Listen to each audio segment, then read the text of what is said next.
Hello guys, आपका स्वागत है अपनी ऐसी कोचिंग में। आइए हम लोग लगभग 50 क्वेश्चन देखने वाले पेट के सेंस में। तो हम 50 क्वेश्चन की बात करें। पहले क्वेश्चन दिया है, शिवाजी के समय सर ए नौबत का पद संबंध था। तो यहाँ पर वित्तीय प्रशासन से, न्यायिक प्रशासन से, वित्तीय स्थानीय प्रशासन से, सैन्य प्रशासन से।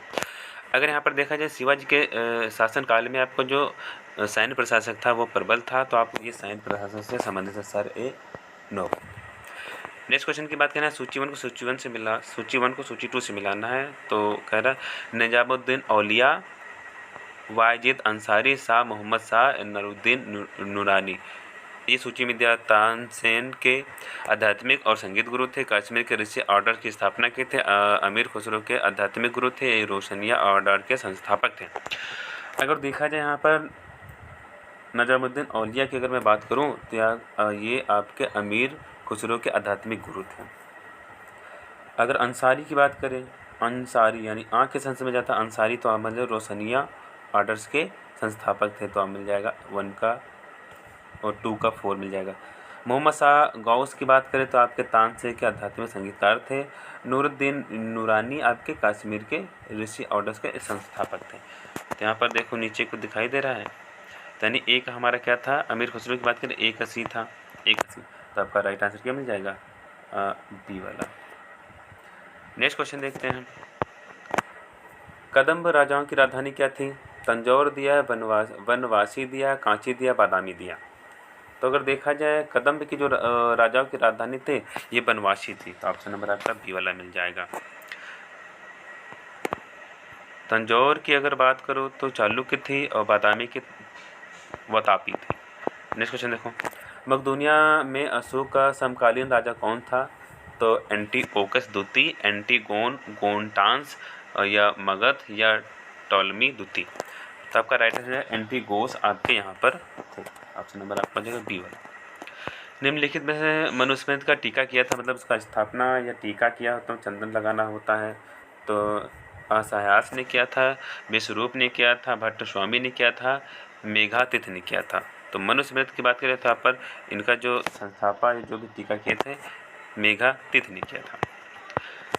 मॉन्टेग्यू चेम्सफोर्ड प्रस्ताव किससे संबंधित था आपका। तो ये 1919 में आया हुआ था। संबंध की बात करें किससे संबंध था, संवैधानिक सुधार से, शैक्षणिक सुधार से, पुलिस प्रशासन के सुधार से, संवैधानिक सुधार से।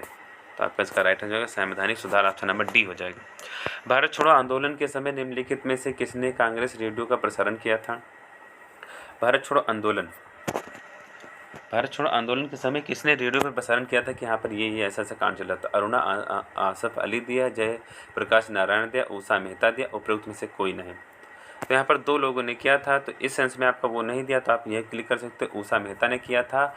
और तुम्हारा दूसरा जो किया था वो कोई थे राम मनोहर लोहिया। नेक्स्ट क्वेश्चन, किसके सुझाव पर भारतीयों को साइमन कमीशन में बाहर रखा गया।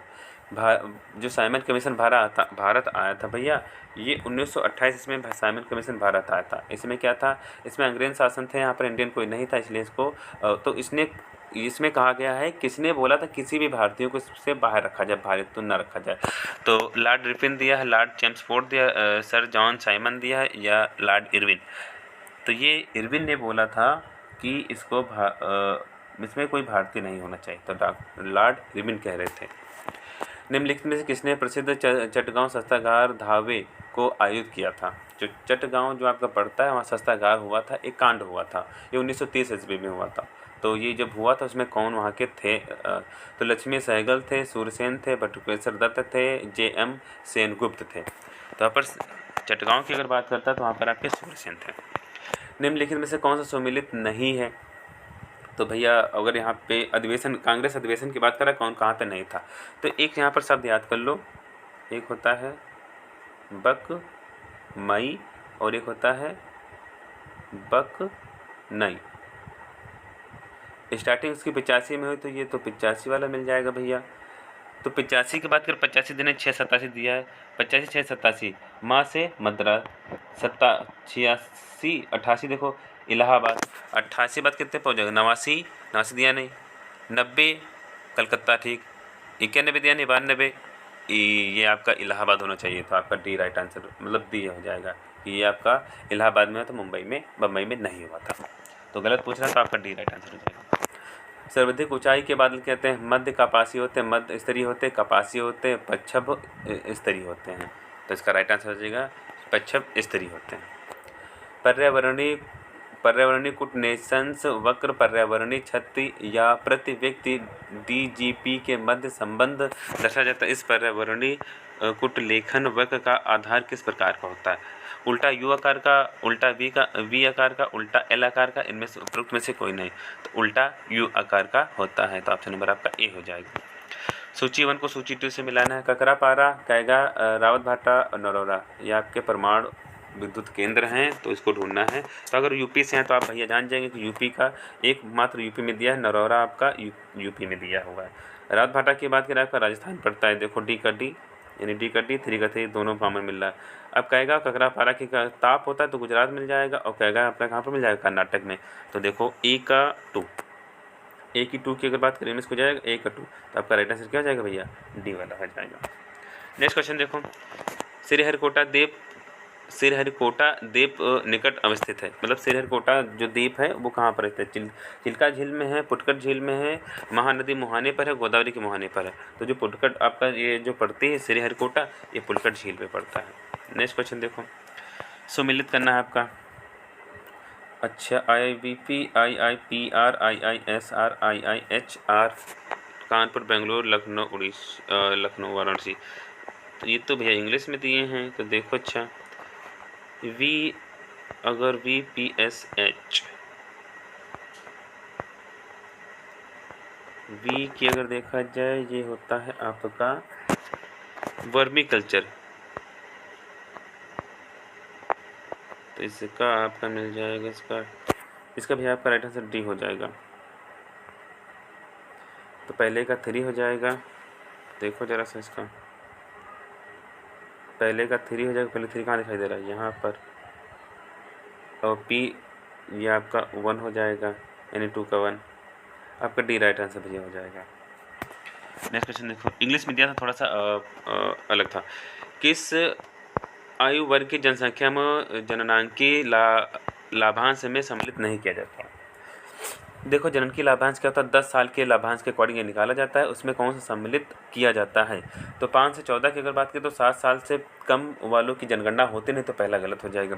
15-60 की अगर बात करें, 15 से 60 वर्ष आयु के, 60 से 80, तो यहाँ पर काफ़ी लोग बचते नहीं, अच्छी के ऊपर चला जाएगा। तो आपका राइट आंसर क्या हो जाएगा भैया? बी, 15 से 60 वर्ष के बीच में। स्वाधार योजना क्या होता है? अद्वितीय पहचान है तो पुरुषों है तो रोजगार है तो कठिन परिस्थितियों में महिलाओं के लिए, वरिष्ठ नागरिकों हेतु साझा गृह की व्यवस्था के लिए।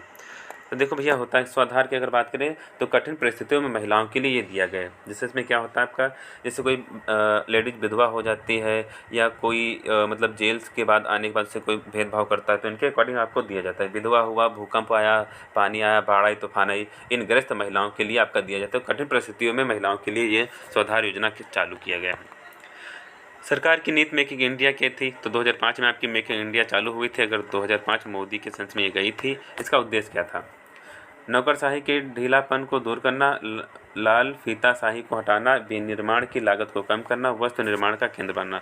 तो क्या रहता है? स्वयं निर्माण करो और स्वयं बेचो। तो वस्त्र निर्माण का केंद्र बनाना। पीसी महालनोबिस का नाम जुड़ा हुआ है तो प्रथम पंचवर्षीय, द्वितीय, तृतीय, चतुर्थ। तो पीसी महालनोबिस की अगर बात करें तो ये द्वितीय पंचवर्षीय योजना से जुड़ा हुआ है। अगर पहले की बात करें, हैराल्ड डोमल मादर पर आपकी पहली आधारित है। भारतीय रुपये की गिरावट रोकने के लिए निम्नलिखित में से कौन सा एक सरकार भारतीय रिजर्व बैंक द्वारा किए जाने वाला सर्वाधिक संभावित उपाय नहीं है? अच्छा, निगेटिव सेंस में पूछ रहा है। तो गैर सरकारी वस्तुओं के आयात पर नियंत्रण और निर्यात को प्रोत्साहन करना, भारतीय उधारकर्ताओं को रुपया मूल्यवान को मसला ब्रांड जारी करने की प्रोत्साहित करना, विदेशी वाणिज्यिक उधार से संबंधित दशाओं को आगमन करना, या एक प्रशासनशील मौद्रिक नीति का अनुकरण करना। तो भैया आपका राइट आंसर यहाँ पर क्या जाएगा? डी वाला। ये सारे होते हैं, डी नहीं होता। जिला आयोजन समिति में निर्वाचन और पदेन सदस्य की संख्या कितनी होती है? 20 से 5 और 20 3, 20 2, 20 10। तो यहाँ पर देखा जाए 20 और 3 होता है, यानी 20 आप लोग निर्वाचित मिल जाएंगे, पदेन सदस्य वहाँ पर 3 मिल जाएंगे। सर्वोच्च न्यायालय के किस घोषित निर्णय अथवा पहले दिए गए आदेश पर पुनर्विचार की शक्ति शक्ति किस अनुच्छेद में दी गई? ये राष्ट्रपति के सेंस में जाता है भैया, काफ़ी इंपॉर्टेंट आपके लिए, वेरी वेरी इंपॉर्टेंट आपका क्वेश्चन है।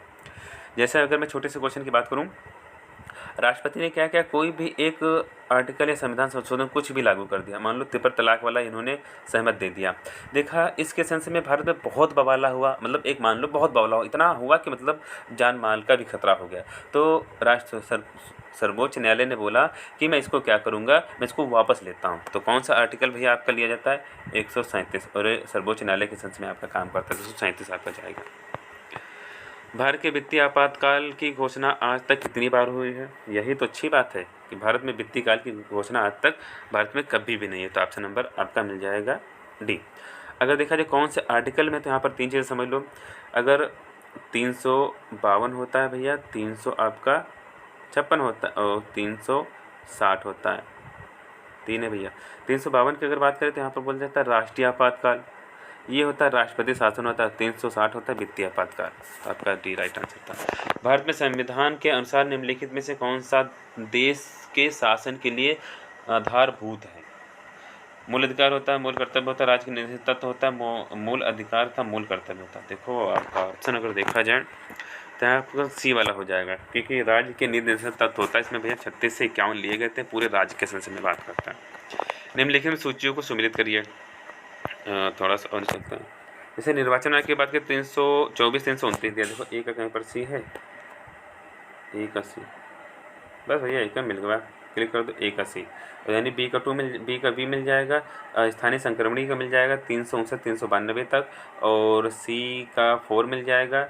तो राज्य स्तर के भारत राज्य के भीतर व्यापार वाणिज्य 307 मिल जाएगा, और संघ के बीच में आप 214 से 245 से 255 मिल जाएगा। सिलिकोसिस एक है गुर्दा संबंधी बीमारी, यकृत संबंधी बीमारी, फेफड़े संबंधित बीमारी या अवस्था तंत्रिका संबंधित बीमारी। सिलिकोसिस की बात करो CCC, तो CC का नाम सुना है? CC जो कांच के फैक्ट्रियों में जो काम करते हैं उसमें सिलिकोसिस होती है, वो आपके फेफड़े को प्रभावित करती है। तो सिलिकोसिस यानी उन व्यक्तियों की होती है जो कांच की फैक्ट्रियों में काम करते हैं, उन्हें फेफड़े संबंधित बीमारी उत्पन्न होती है। एंजाइम एक क्या है? विटामिन है, बैक्टीरिया है, बायो उत्प्रेरक है या आपका वायरस है? तो एंजाइम जो होता है वो बायो प्रेरक होता है। आपका नंबर डी सी हो जाएगा। नेक्स्ट क्वेश्चन देखो, निम्नलिखित में से कौन सा सही सम्मिलित नहीं है? सिल्वर ब्रोमाइड कृत्रिम प्रकाश संश्लेषण के लिए, सिल्वर आयोडाइड कृत्रिम वर्षा के लिए होता है, लिथियम बाइकार्बोनेट गठिया के उपचार के लिए होता है, दूधिया मैग्नीशियम अल्प प्रभाव होता है। तो यहाँ पर देखा जाए आपका ए राइट आंसर हो जाएगा। जो सिल्वर ब्रोमाइड होता है फोटो के संशय में जाता है, लेकिन कृत्रिम के संशय में नहीं, तो ए राइट आंसर हो जाएगा आपका। ये तो सही है आपका दिया, कृत्रिम होता है, गठिया बाई होता है, ये होता है। जो लिथियम बाइकार्बोनेट होता है वो गठिया होता है, गठिए जो आपके कभी घुटनों में दर्द होने लगता है तो गठिया बाई, लैक्टिक अम्ल जम जाने के कारण आपका गठिया बाई होता है। नेक्स्ट क्वेश्चन की अगर बात करें, ये भी सुमिलित वाला है। हीरा दिया, संगमरमर दिया, रेत दिया, रूबी दिया है, कैल्शियम दिया, सिलिकॉन दिया, एल्यूमिनियम दिया, कार्बन दिया। जो हीरा होता है वो कार्बन का रूप होता है, आप लोगों ने भैया पढ़ा होगा, हीरा जो होता है कार्बन का रूप होता है। तो ए का मिल जाएगा डी, ए का डी कहाँ पर दिया? 2 में दिया, ठीक।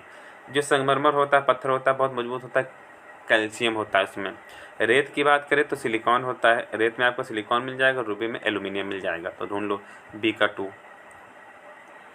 बी का 1 सॉरी, डी मिल जाएगा आपका। जब किसी बोतल में पानी भरा जाता है और उसे जमने दिया जाता है तो बोतल टूट जाती है, क्योंकि पानी जमने में फैलता है, बोतल हिमांक का सिकुड़ता है, बोतल के बाहर का तापक्रम अंदर के से ज़्यादा होता है, पानी गर्म करने पर फैलता है। तो पानी जमने पर फैलता है, तो आपका राइट आंसर क्या हो जाएगा? ए वाला हो जाएगा। नेक्स्ट क्वेश्चन देखो, आषाढ़ का एक दिन किसकी रचना है? निर्मला वर्मा की, नरेश मेहता की, शंकर शेष की, मोहन राकेश की। आषाढ़ का एक दिन है भैया, राकेश मोहन की है यह। जमीन आसमान एक करना, जमीन आसमान एक करना मुहावरे का अर्थ क्या है भैया? पूरी तरह से नष्ट होना, घोर प्रयत्न करना, मतलब निकालना या व्यर्थ का कार्य करना। तो भैया कहें घोर प्रयत्न करना, कहें पढ़ने के लिए वो सिर पर सब लगाए हुए है। गीतांजलि का संधि विच्छेद क्या है? गीत प्लस अन्य, गीत प्लस जलि, गीतान प्लस अंजलि, गीत प्लस अंजलि। तो गीत प्लस अंजलि होता है। नेक्स्ट क्वेश्चन, मैं आप पर श्रद्धा करती हूँ, वाक्यांश प्रस्तुत वाक्य में त्रुटि जिसका शुद्ध रूप कोई एक विकल्प में दिया गया उस विकल्प का चयन करें। इसमें एक शुद्ध रूप दिया वो ढूंढना। मैं आपकी श्रद्धा करती हूँ, मैं आपकी श्रद्धा रखती हूँ, मैं आपको श्रद्धा दूसरी गलती हो गया, मैं आपके प्रति श्रद्धा रखती हूँ। 4 ऑप्शन पढ़ने के बाद लगा भैया कि आपका डी राइट आंसर है। जो कठिनाई से मिलता है दुर्गम, दुर्लभ, अगम, सुगम, तो दुर्लभ होता है आपका, ऑप्शन नंबर बी हो जाएगा। जो सरलता से मिल जाए सुलभ होता है, जो चलने में दिक्कतें हो दुर्गम होता है। लाल बहादुर शास्त्री स्टेडियम कहाँ पर है? तो भैया स्टेडियम आपके जो दिए हुए हैं, पढ़ोगे लूसेंट में आपके दिए, एक ऑप्शन में सारे पढ़ लो, सारे पता चल जाएंगे। तो कभी कभी क्वेश्चन आपके पूछ लेते हैं, लेकिन कभी नहीं पूछता, तो आपको पढ़ा होना चाहिए। तो अगर देखा जाए दिल्ली में आपका कौन सा है? तो लाल बहादुर शास्त्री स्टेडियम कहाँ पर है? अगर दिल्ली की बात करें, इंदिरा गांधी स्टेडियम आपका दिल्ली में दिया है। अगर इंदिरा गांधी की बात करें तो जवाहरलाल नेहरू भी दिया है। तो जवाहरलाल नेहरू आपका हैदराबाद में दिया है। इलाहाबाद की बात करें, कानपुर की बात करें, तो लाल बहादुर शास्त्री आपको जो दिया है ये आपका हैदराबाद में आपको दिया है। तो यहाँ लाल बहादुर शास्त्री की अगर बात करें और राजीव गांधी की बात करें, दोनों आपके हैदराबाद में पढ़ते हैं। राष्ट्रीय मानवाधिकार कब मनाया जाता है? 10 दिसंबर को, 9 दिसंबर को, 10 नवंबर को या 10 अक्टूबर को? तो राष्ट्रीय मानवाधिकार आपका मनाया जाता है 10 दिसंबर को मनाया जाता है। ये क्वेश्चन आप छोड़ देना, क्योंकि आपको करंट अफेयर दिया है वो भी 2018 का, तो इससे कोई मतलब भैया नहीं रहेगा और चलते इस रहा आपका, तो इसको आप यहाँ से इग्नोर कर देना। 54 देखो, निम्न प्रदूषण एजेंटों में से कौन सा एजेंट ओजोन परत में छेद बनाने के लिए जिम्मेदार है? कार्बन CO होता है, CO दिया है, CFC दिया है, CO2 दिया है, CF4 दिया है। तो CO होता है कार्बन मोनोऑक्साइड होता है, अगर 2 लग जाए कार्बन डाइऑक्साइड होता है। CFC क्लोरोफ्लोरोकार्बन होता है, SO सल्फर डाइऑक्साइड होता है, और CH4 ये मीथेन होता है। अब यहाँ पर देखो भैया, अगर मैं बात करूँ यहाँ पर इस आंसर की, तो ओजोन परत होता है तो CFC क्लोरोफ्लोरोकार्बन होती है, इसके अकॉर्डिंग ये प्रभावित होती है, तोड़ता है। लेकिन इसको सक्रिय करने का काम कौन करता है? तो Cl यानी क्लोरीन करता है, Cl2 क्लोरीन करता है। अब देखा जाए मीथेन का जिक्र कहाँ पर किया जाता है? अगर मीथेन की बात करें, जो आपका धान का खेत होता है, जब दलदली मिट्टी होती है वहाँ पर मीथेन की स्मेल आती है, और जो घर में आपके जानवर होते हैं, जो गोबर एक जगह पड़ा होता है, उसमें भी आपकी मीथेन की स्मेल आती है। मोनोऑक्साइड की बात करें तो मोनोऑक्साइड की अगर बात किया जाए तो आपको जो टैक्सी होती है उसमें जो प्रदूषण निकलता है मोनोऑक्साइड होता है, और सल्फर डाइऑक्साइड भी आपका प्रदूषण के सेंस में ही जाता है। नेक्स्ट क्वेश्चन देखो, संयुक्त राष्ट्र का मुख्यालय कहाँ पर है? यहाँ पर दिया जिनेवा दिया है, पेरिस दिया है, न्यूयॉर्क दिया है, वाशिंगटन DC दिया है। तो आपका राइट आंसर हो जाएगा न्यूयॉर्क आपका है। निम्नलिखित विकल्पों में से कौन सा सही ढंग से ग्रहों के उनके आकार के आरोही क्रम में? आरोही का मतलब होता है बढ़ते से छोटे से बड़ा, और अवरोही का होता है मतलब बड़े से छोटा, तो बड़े से आपको छोटा निकालना है। तो अगर सबसे बड़े की बात करें, आपके इसमें पढ़े होंगे 8 आपके ग्रह होते हैं। 8 ग्रह में जो सबसे बड़ा लिखने में शब्द होता है बृहस्पति, वो सबसे बड़ा होता है, और सबसे छोटा क्या होता है? आपका बुध होता है। तो बृहस्पति और शुक्र। लेकिन इसमें दिक्कत ये है कि भैया 4 ऑप्शन दिए हैं, तो आपको जो पूरा आपका पैटर्न पता होगा आप इसका, तभी आप राइट आंसर दे सकते हैं। वैसे अगर देखें सबसे लास्ट में आपको बुध जाता है, तो पहला तीसरा, या तो पहला तो तीसरा। हम देखो मंगल पृथ्वी शनि की बात करते हैं, अरेंज नहीं हो रहा, तो यूरेनस पृथ्वी और मंगल बुध जाएगा, तो आपका राइट आंसर C हो जाएगा। डेटाडेस्क को विधानसभा का सत्तावाहन करने की शक्ति होती है। तो विधानसभा की बात करें तो भैया तो राज्यपाल के संसद में काम करता है, तो यहाँ पर आप क्या कर दोगे? राज्यपाल आपको मिल जाएगा। ऐतिहासिक विक्टोरिया पार्क, जिसे अब जंग-ए-आज़ादी पार्क के नाम से जाना जाता है, वो कहाँ पर आपका? अमृतसर, इलाहाबाद, झांसी या मेरठ? तो 1857 का जो विद्रोह हुआ था भैया वो मेरठ से ही हुआ था, ये मेरठ के सेंस में जाता है, तो आपका राइट आंसर क्या हो जाएगा? D हो जाएगा। नेक्स्ट क्वेश्चन, जून, अच्छा एक क्वेश्चन है तो देख लो, जून 2022 में संप्रीत, अगर संप्रीत की बात करें, संप्रीत 10 की अगर बात कर रहा है तो किस देशों के साथ होता है? तो भैया भारत और बांग्लादेश होता है, बांग्ला, तो भारत बांग्लादेश आपको मिल जाएगा आंसर। ऑप्शन नंबर आपका कौन सा मिल जाएगा? C वाला। लगभग 50 क्वेश्चनों को यहाँ पर दिखाया है। अगर आप चैनल पे नए हैं तो भैया सब्सक्राइब कर देना और लाइक करना और कमेंट जरूर करना। Thank you watching.